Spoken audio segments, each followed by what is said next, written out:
So over here, you can actually see that I have this cover right here. And let's say what I want to do is I want to upload my own image as cover inside of Notion. In that case, you can click on change cover right here.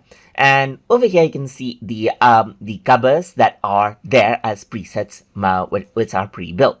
But what you can also do is click on upload. And over here, what you can do is, let's say, for example, upload out a file of your own as well.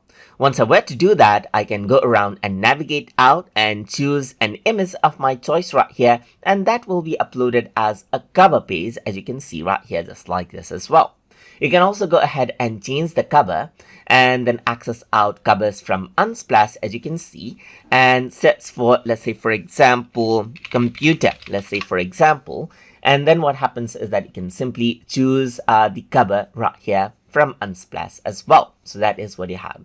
You can also go around onto link right here, and if you have some image link, let's say for example, then you can simply go ahead and paste it out right here and then submit, and from that particular link, the cover, the image will be loaded right here just like this as well. So that is how you can go ahead and then upload out your own cover page as well inside of Notion.